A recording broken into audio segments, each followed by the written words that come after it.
Coming up, November's midterm elections are around the corner. We are learning about voting rights lawsuits, and we are previewing next week's National Voter Registration Day. Plus, Cook Macarro is back to break down a historic week in Washington, D.C. I am Aaliyah Chavez. Join us for those interviews, plus headlines from the ICT Newscast.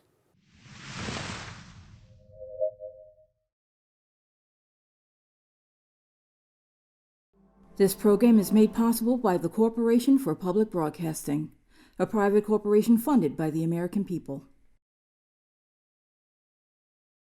The Walter Cronkite School of Journalism and Mass Communication at Arizona State University is honored to be a supporter of Indian Country Today. Working with award-winning professors, Cronkite students learn news reporting, social media, shooting and editing videos, and producing content for communications industries. Cronkite's 15 professional programs give students the opportunity to cover critical issues throughout the U.S. and beyond.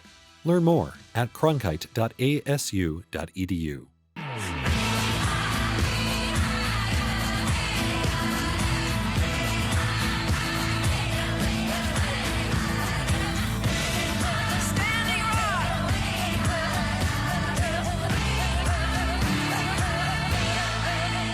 This is the ICT Newscast with Aaliyah Chavez. Amarawa Hopa, thank you for joining us. We start on Capitol Hill, where an Alaska native has etched her name into the history books. On Tuesday, Congresswoman Mary Peltola was officially sworn into office, making her the first Alaska native ever elected to Congress. Peltola, who is Yupik, is the only representative Alaska has in the U.S. House of Representatives. It is the honor of my life to represent Alaska, a place my elders and ancestors have called home for thousands of years, where to this day many people in my community carry forward our traditions of hunting and fishing.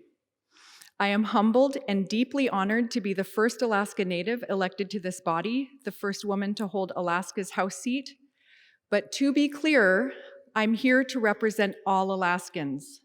I will work every day to make all Alaskans proud that they have entrusted me to carry their voices here. Peltola took her oath of office alongside two other newly elected representatives. She will be on the ballot again for November's midterm elections, where Alaskans will decide whether or not to elect her to a full 2-year term in office. There's a soon-to-be new space for Indigenous leaders at the Department of Homeland Security. Last week, the agency announced it has established its first-ever Council on Tribal Homeland Security. The purpose of this group is to give Native leaders a chance to advise the Homeland Security Secretary on policies and practices that affect Native communities. Some of the topics the Council will address include emergency management, law enforcement, and cybersecurity. Homeland Security Secretary Alejandro Mayorkas says his agency looks forward to hearing from tribal leaders. He added that because every tribe is a unique, sovereign nation, this advisory council will reflect that. Membership on this new council is slated to be diverse in its leadership, professional backgrounds, technical expertise, and geographic makeup. DHS also announced the opening of the nomination period for council membership. On September 6th, Indigenous people protested outside the Constitutional Court in Ecuador. Among the singing and dancing in Native languages, there were also cries for justice. Tribes say mining and oil companies are exploiting their resources. One leader at the rally demanded help to repair a local river from mining runoff because the fish is a main source of food for his people. Other demands included government protection of the Amazon rainforest. We are here for the purpose of telling the court, calling again on the Constitutional Court to enforce the sentence issued in favor of Waorani and Sinangue nationalities. We are not here because we want to come and bother the court. No, it's a requirement that must be met in accordance to what is stated in the Constitution. Activity in mining has been increasing in other sectors of the country, with exports reaching about $3 billion a year. Well, Coos Stevens is honoring his great-grandfather once again in his second annual Remembrance Run. The run's purpose is to honor the children who survived boarding schools, as well as the children who never returned home. ICT's Sierra Alvarez has the story. Coos Stevens is the latest chapter in his family's long story. His great-grandfather, Frank Quinn, escaped from the Stewart Indian School 3 times, starting at age 8. In the early 1900s, Frank would run across the desert and back, spanning 50 miles to his family's Yerington tribal lands. Yeah, this run is really just to recognize what he had to go through and, I don't know, just raise awareness for it. Really, it's to raise awareness and make people more compassionate towards, Native Americans healing from historical trauma and what we have to deal with on our day-to-day lives. Frank was one of countless Indigenous children forced to attend Indian boarding schools in the U.S. Now Koo is retracing his ancestors' footsteps for a second time. About 40 runners and walkers accompanied Koo on this year's Remembrance Run. Delmar Stevens, Koo's father, started off the journey with a blessing. Journeyers completed 25 miles, with stops every 5 miles to rest and hydrate. A support team followed the participants to give out food, water, and encouraging words. The participants had to camp alongside the path to Stewart Indian School over the course of 3 days. And on the last day, they visited the cemetery attached to the school. The Old Stewart School Cemetery holds over 100 graves of Native children who attended the institution. We're the only schools in the world that have graveyards at our schools, and I think it's pretty sad that we have to live with that, knowing that. Those who attended the Remembrance Run took this time to give prayers, honor those who were forced to attend the boarding school, decorated graves, and made offerings. Journeyers arrived to tour the Stewart Indian School Cultural Center, and a painting by Michael Rodin was dedicated to Koo's grandfather. This event is gaining traction with big names. U.S. Senator Catherine Cortez Masto visited with Koo's family at a gravesite where many people carried orange flags and wore orange shirts. Orange is the color that has been adopted in Canada to honor Indigenous children who went to residential schools. U.S. Olympian Billy Mills showed his support, which is fitting because he is one of Koo's idols. Mills is a former track and field athlete who won a gold medal in the 10,000-meter run at the 1964 Tokyo Olympics. Not only did Mills show up, he gave Koo and his family $10,000 to make the event happen through his nonprofit organization, Running Strong for American Indian Youth. In Phoenix, Arizona, Sierra Alvarez, ICT News. We should note that Koo Stevens was named this year's Gatorade Award winner for cross country in the state of Nevada, and next year he will be attending the University of Oregon. And those are the headlines for the ICT Newscast.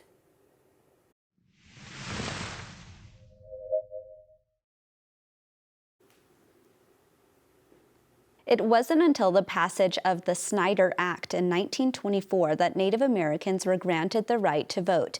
Nearly 100 years later, Indigenous people still face many obstacles to fully participating in elections. Here to weigh in is Derek Beetso. He is the Director of Indian Gaming and Self-Governance at Arizona State University's Law School, and he is also a board member of ICT's parent company, Indig Public Media. Welcome, Derek. Good morning, Aliyah. Thanks for having me.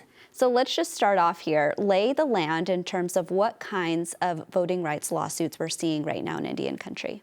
Sure. Thanks for the question. Right now, you guys mentioned earlier the historic nomination and confirmation of Representative Peltola. In Alaska, during that special election in June, what folks were finding is that a little over 4.5% of all the votes cast were not counted because of small clerical errors that could have been cured had the individuals who submitted the ballots had the opportunity to cure those ballots. So these are things like if I submit a ballot and I forget to sign my signature on it, there's a period of time between when I submit the ballot and when it's actually counted, when some jurisdictions will allow for a cure process. So they'll send it back to me and say I need to sign it, and I can sign it and my vote can be counted. What they found in Alaska is that of the 4.5% of folks whose votes didn't count in Alaska Native villages and places with heavy Alaska Native concentration, it was more around 17%. And so you have the Alaska headquarters of the United League of Women Voters and the Arctic Village Council have filed suit in August to enforce their rights under the Alaska Constitution, which basically says it's a fundamental right to vote. So we'll definitely be watching that. You guys noted that there is a midterm coming up where Congresswoman Peltola will have to go through this all again. And so we're hoping that the tribes and the other plaintiffs are successful in this lawsuit, and they'll be able to get a cure process, which will make sure that ballots in Alaska are counted come November, which is 55 days away from today. Absolutely. I mean, let's jump over to Kansas, where Representative Sharice Davids has also found herself in some legal battles in terms of gerrymandering and, redistricting. In terms of redistricting, we saw so many lawsuits, but what stands out to you there? Yeah, I mean, I think redistricting, I think what folks need to take away is that what we're finding is that the native vote is important, right? You look at the 2020 election in states like Arizona and New Mexico and states with heavy, high native populations, the voters made a huge difference. And I think the states are on notice of that. You mentioned Kansas, but also in Montana, there's laws that were trying to restrict same-day voter registration and also ballot collecting, which happens a lot in and around Indian country. And so the tribes are stepping up, right? In Montana, you have the Northern Cheyenne tribe, you have the Salish and Kootenai tribe, the Assiniboine tribes, the Blackfeet tribes, all filing suit in that case. And just in South Dakota, we had another instance. In South Dakota, the tribes, the Oglala tribe and the Rosebud Sioux tribe and the Lakota Law Project filed suit there to enforce their rights under the National Voter Registration Act. What they found there is that the state of South Dakota was not providing voter registration information as required by law to folks that were doing things such as changing their address on a driver's license application, for instance. This native vote is a huge issue. There's a lot of litigation going on. And I just want to give a shout out to the folks that are doing this work at the Native American Rights Fund, DEMOS, the ACLU, and all the other folks that are doing this work on behalf of tribes and on behalf of Indian country. Absolutely. I mean, you mentioned a number of tribes in South Dakota, but there's actually a recount happening on the Navajo Nation. Maybe tell us about that. Yeah, so internally, I mean, tribes are seeing their own issues as well, right? My tribe, the Navajo Nation, just had its election for its president. We had two individuals who were at the top of the primary candidate, who were top of the primaries. And what we found is that folks had challenged those findings, and they're actually looking at what was going on at the individual chapter levels and finding that you have antiquated systems out there, like the actual machines that are counting the ballots are old and outdated and need to be replaced. And so it's really shining a spotlight of our own infrastructure in Indian country. And under the Navajo Nation Code, it is a fundamental right for Diné people to choose candidates of their choice. But what does it say if the infrastructure that you have in place is not up to par, right? So our nation is wrestling with that right now. I think there are a number of challenges still working their way through the tribal court system, and we're still waiting to see how that turns out as well. But the right to vote is something that's very important. And if anybody listens to this tape takes away anything from this conversation, it's that you have to get out there and vote in November, right? That was actually going to be my next question, which is if somebody's listening to this interview and is maybe hearing about all of these lawsuits and maybe they're feeling deterred from voting, what is your message for that voter? My message to that voter is the reason that we have all these lawsuits is to protect your right to vote. And if it wasn't so important, so many people wouldn't be I guess, what's the word I'm looking for? They wouldn't be so intent on trying to restrict your right to vote, right? And so these lawsuits that are putting forward are really trying to put tribes and tribal citizens on this status quo to make sure that they get the same fundamental rights to vote as everybody off reservation. And so it's really important that if you're on a reservation, if you're off a reservation, if you're native, and if you have a candidate that you support, that you go out there on election day and cast your vote. Absolutely. Well, Derek Bito, thank you so much. Thank you. Appreciate it.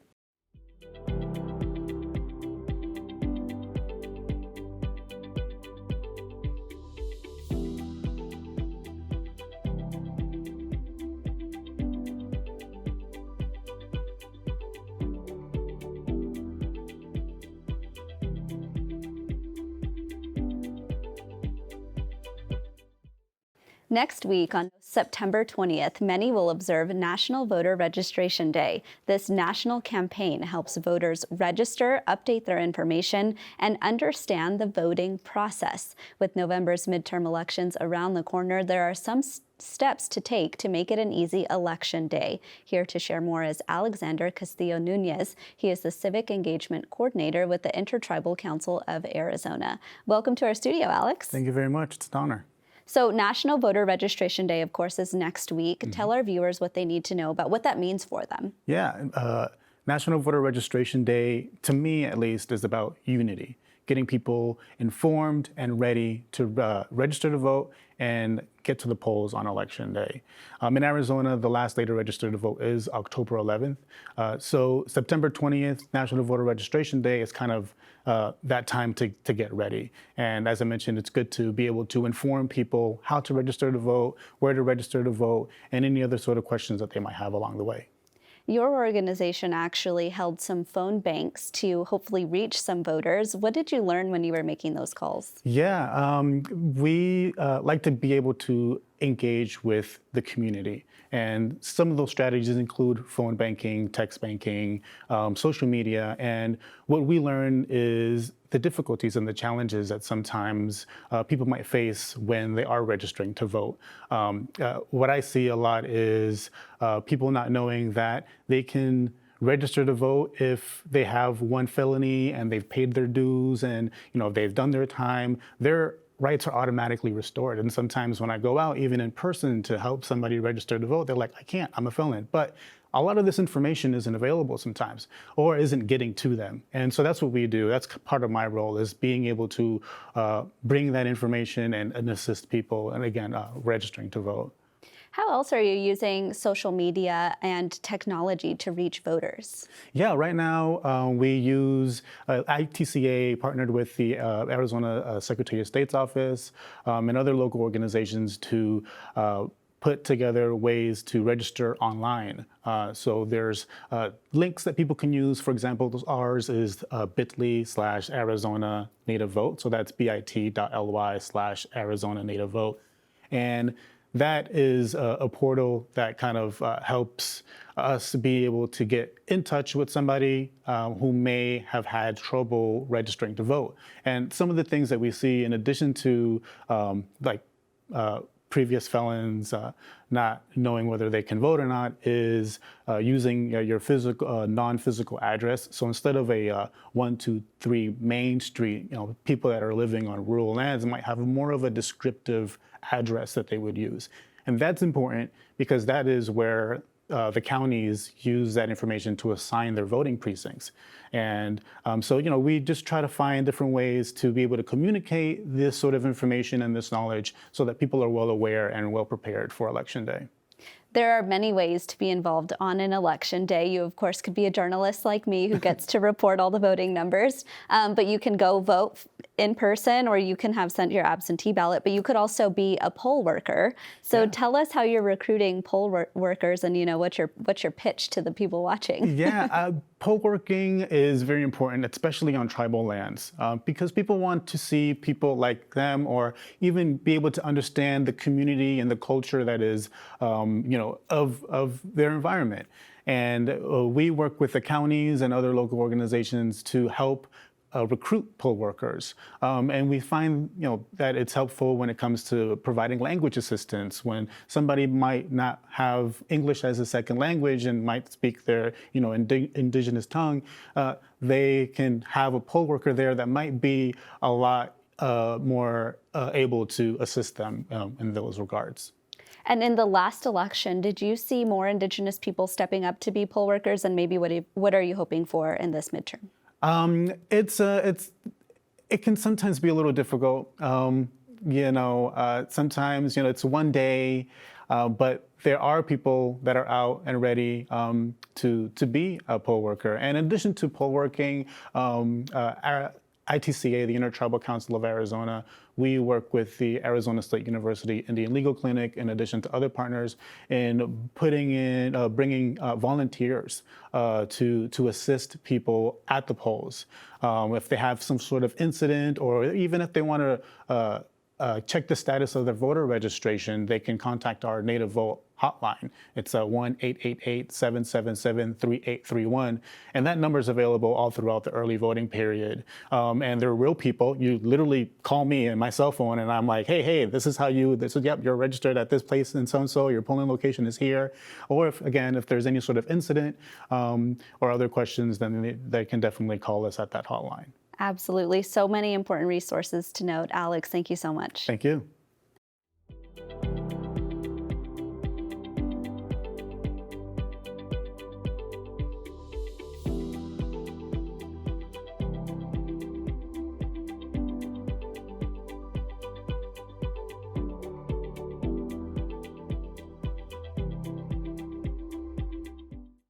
It has been a busy week in Washington, D.C., with Native women making history left and right. ICT regular contributor Holly Cook Macarro has been attending all of these events. She joins us today to share more.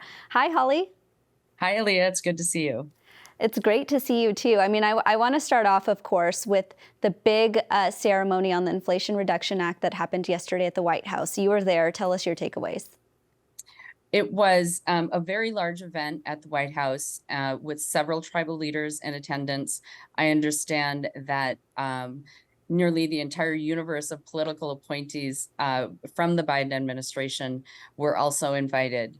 And I think it really reflects the importance of what began as the Build Back Better Act and what ended up as the Inflation Reduction Act, and the importance of that bill and how the implementation is going to be administration-wide. I saw folks from nearly every department there, as well as a number of our very high-profile political appointees that deal with Indian country as well. For the tribal leaders that you saw there, what was their reaction to, one, getting to be in a space like that, but two, to the Inflation Reduction Act?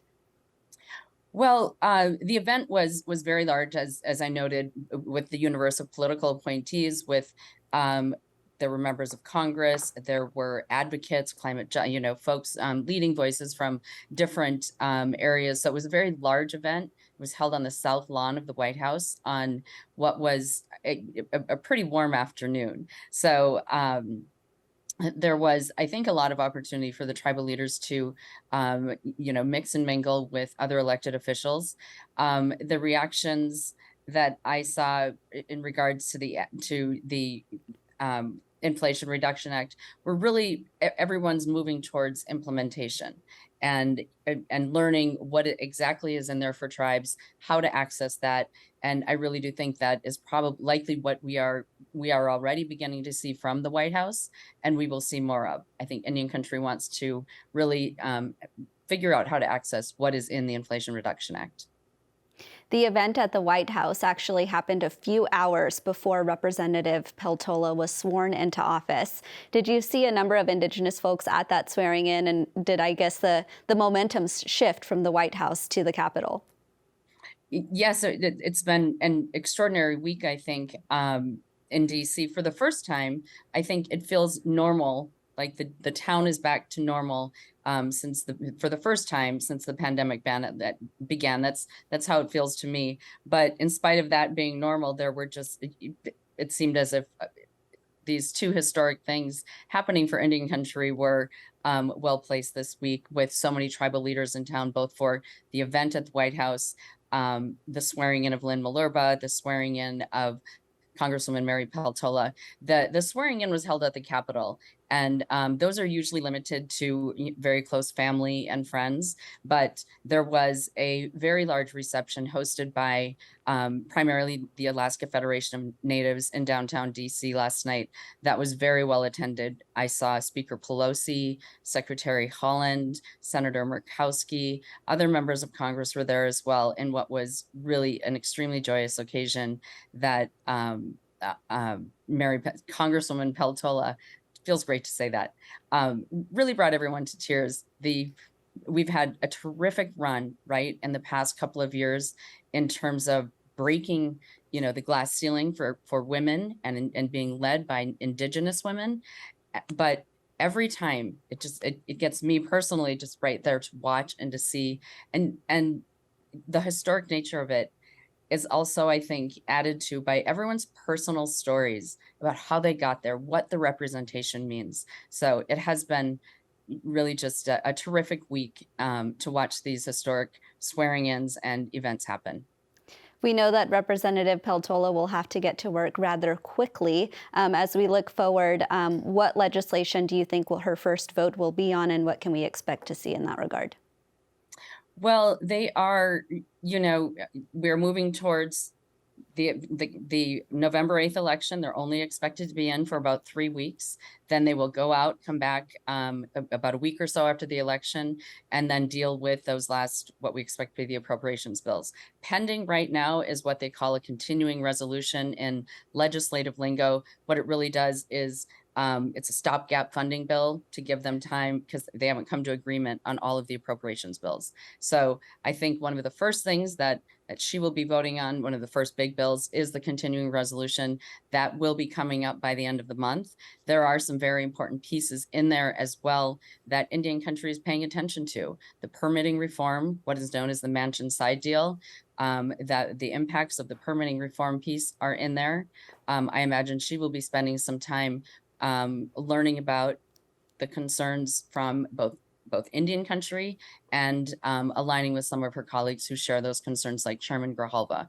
There is one of the priorities for Indian country as we move into the end of the year is advanced appropriations for the Indian Health Service. Congressman Don Young led a bill that would have authorized just that. So I think she'll be taking a close look at the historic opportunity to take up her predecessor's bill and also right out of the bat, take up one of Indian country's top priorities. Well, Holly, thank you so much. Yes, thank you, Aaliyah.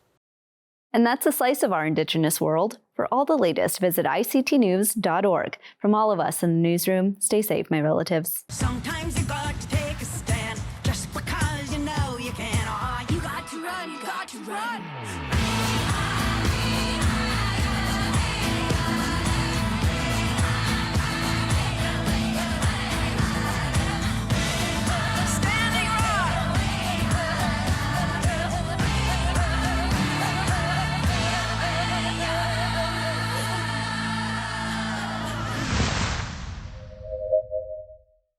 This program is made possible by the Corporation for Public Broadcasting, a private corporation funded by the American people.